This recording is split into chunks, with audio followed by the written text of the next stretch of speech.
जय हिंद दोस्तों, मैं उज्जवल दीवान। जैसा कि आप सभी जानते हैं, मैंने इस पत्र के माध्यम से अपना त्याग पत्र पुलिस विभाग से दे दिया है।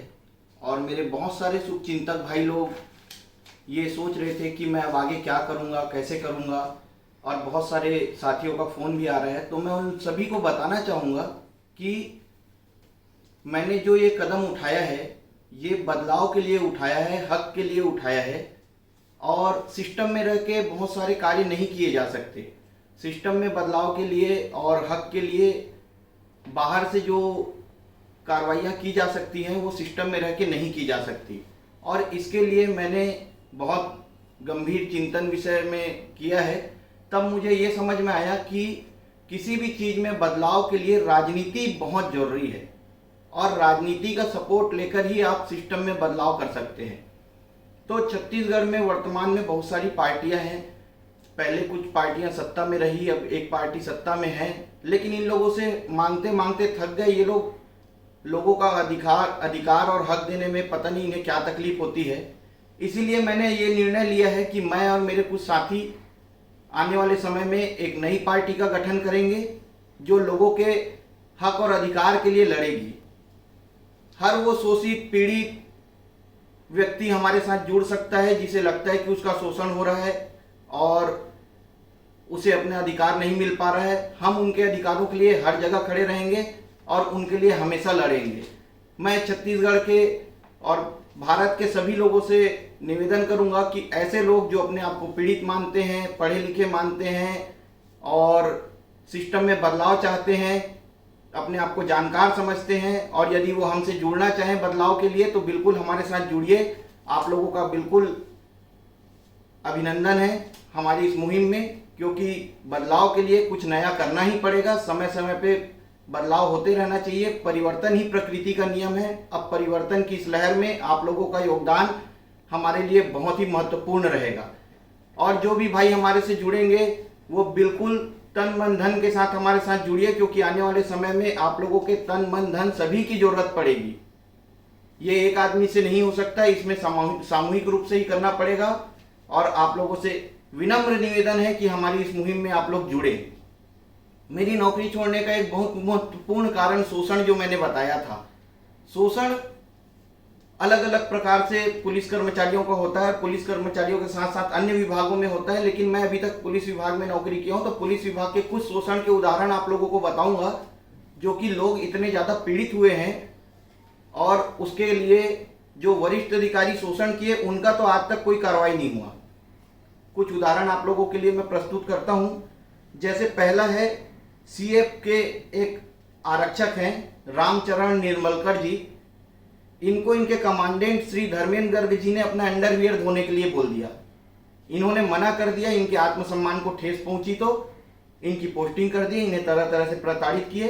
निर्मलकर जी ने ये एक आवेदन भी दिया कि कमांडेंट धर्मेंद्र गर्ग के ऊपर कार्रवाई किया जाए, लेकिन अभी तक शासन ने कोई कार्रवाई नहीं की, ना ही विभाग ने कार्रवाई की। यही कोई छोटा कर्मचारी होता है, एक तरफा कार्रवाई कर दिया जाता है उसके ऊपर। ऐसे ही बिलासपुर की एक समाज सेवी हैं Priyanka Shukla ji. Additional SP Richa Mishra madam ने इनके साथ रायपुर में जाकर मारपीट किया सखी सेंटर में। एफआईआर दर्ज हुआ है कोतवाली थाने में। आज मैडम को तो शायद कवर्धा का एडिशनल एसपी बना दिया गया है, कबीरधाम जिले का। विभाग की तरफ से शायद कोई कार्रवाई नहीं हुई। छोटे कर्मचारी को हमेशा शोषण ही होता है। ऋचा मिश्रा मैडम के खिलाफ प्रधान आरक्षक मनीष तिवारी ने भी आवेदन दिया हुआ है। 1 साल से ज्यादा हो गया आवेदन पे, पता नहीं क्या कार्रवाई हो रही है, नहीं हो रही है। ठीक ऐसे ही बिलासपुर के एक आरक्षक प्रदीप दिवाकर को सन 2018 में वहां के पुलिस अधीक्षक महोदय शासन के नजर में अच्छा बनने के लिए, श्री शेख आरिफ हुसैन सर की बात कर रहा हूं मैं, उन्होंने अपने पावर का दुरुपयोग करके उस आरक्षक को एफआईआर करके जेल भेज दिया। 23 दिन वो जवान जेल में रहा। लोअर कोर्ट से केस जीत के आया, बाइज्जत बरी होकर आया। उसके 23 दिन का और जो 8 महीने घर में बैठा रहा उसका पूरा निकाल किया गया और उसको पूरा वेतन दिया गया।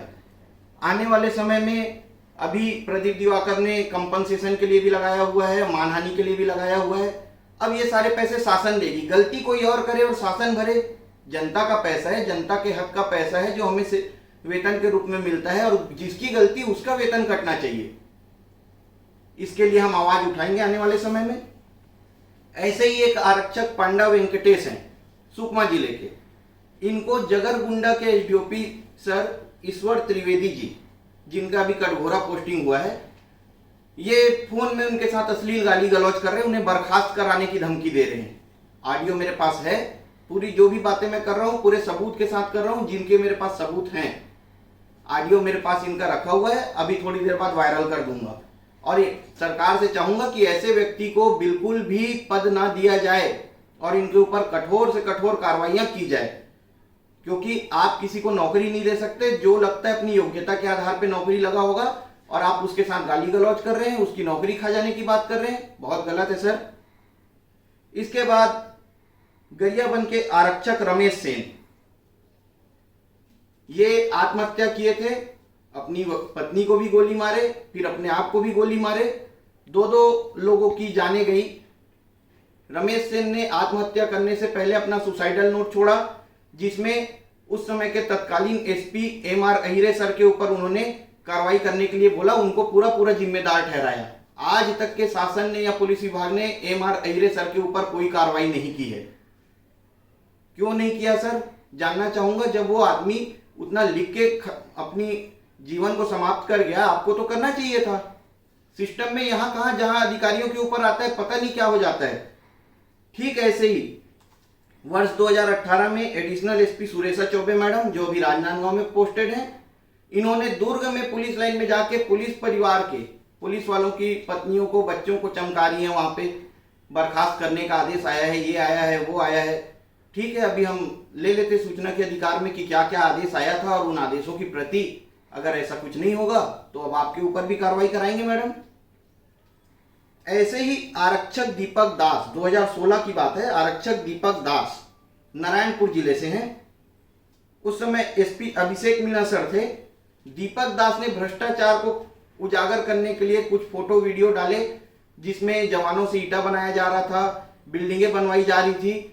तो दीपक दास को बंधक बना लिया गया। ये पूरे पेपर में भी आया, सब चीज में आया। उल्टा दीपक दास आज तक प्रताड़ित है, उसे तरह तरह से प्रताड़ित किया जाता है, और उसको बंधक बनाने के बाद बहुत सारे पता नहीं क्या क्या बातें हुई, ये तो भगवान जाने। और आज तक दीपक दास प्रताड़ित है, लेकिन भ्रष्टाचार का उजागर करने की कोशिश किया था। जवानों से आप लोग घर बनवा रहे हैं, बिल्डिंग बनवा रहे हैं, जवानों से काम करवा रहे हैं, कहां सही है सर? फंड नहीं आता क्या शासन का? ये सब बहुत गंभीर बातें हैं। ऐसे ही एक आदेश 10/10/2008 को पुलिस मुख्यालय की तरफ से जारी किया गया था। उस समय हमारे डीजीपी महोदय थे श्री विश्वरंजन सर। उन्होंने साफ तौर पे कहा है कि पुलिस अधीक्षक को अधिकार नहीं है संचयी प्रभाव से जवानों का वेतन रोकने के लिए। उनके इस आदेश के बाद भी बहुत सारे पुलिस अधीक्षकों ने जवानों को संचयी प्रभाव से वेतन रोका है। उनके ऊपर आज तक कोई कार्रवाई नहीं हुई। डीजीपी के आदेश की पूरी धज्जियां उड़ा दी जा रही है पुलिस अधीक्षक के द्वारा। लगभग छत्तीसगढ़ में पदस्थ जितने भी राजपत्रित अधिकारी हैं, उसमें से बहुत से लोग पुलिस रेगुलेशन की पैरा 61 का कंप्लीट उल्लंघन करते हैं। वो अर्दली पुलिस रेगुलेशन के पैरा 61 में लिखा हुआ है, लेकिन अर्दली प्रथा के लिए आप पता कर लीजिए जाके, मेरे को बोलने की जरूरत नहीं। अब तो मैं काम करूंगा, मैं सिविल में रहूंगा, पब्लिक के बीच में रहूंगा, पब्लिक के साथ मिलकर काम करूंगा, क्योंकि पब्लिक का पैसा बचाना मेरा काम है, शासन का पैसा बचाना मेरा काम है। 25,000 30,000 के सिपाही आप लोगों के घरों में काम करने के लिए नहीं है, वो ग्राउंड में काम करने के लिए हैं। जवानों को पूरा लेबर बना दिए हैं, पूरे वीडियोज हैं मेरे पास, फोटोज हैं मेरे पास।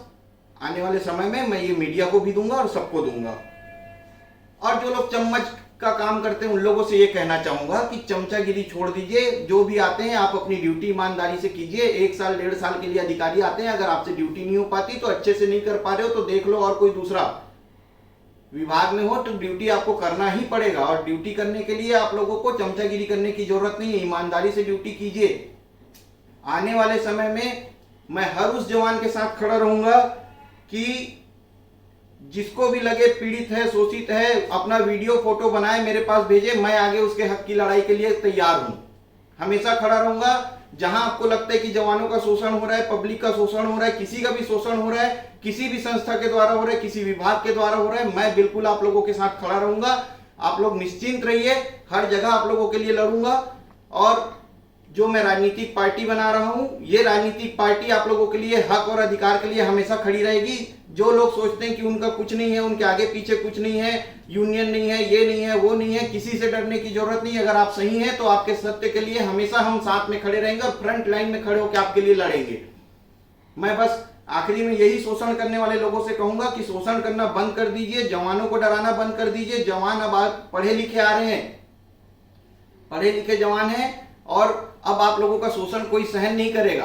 पब्लिक पढ़ी लिखी है, और पब्लिक से और सभी लोगों से मैं यही निवेदन करूंगा कि मेरी इस मुहिम में मेरे साथ जुड़ें और मेरा सहयोग करें, और आने वाले भविष्य के लिए और अपने परिवार के भविष्य के लिए तैयार रहें।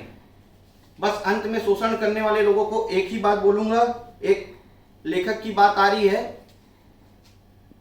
यूं आदमी की प्यास को ज्यादा ना दबाइए, यूं आदमी की प्यास को ज्यादा ना दबाइए, पैरों तले की घास को ज्यादा ना दबाइए, पैरों तले की घास को ज्यादा ना दबाइए। खून ये आज छिटकेगा आपके दामन पर, खून ये आज छिटकेगा आपके दामन पर, घाव के आसपास को ज्यादा ना दबाइए, घाव के आसपास को ज्यादा ना दबाइए। बस यही कहना चाहूंगा मैं आप लोगों से। आने वाले भविष्य के लिए एक अच्छी मुहिम में साथ देने का प्रयास करें। धन्यवाद। जय भारत, जय छत्तीसगढ़, जय जवान, जय किसान।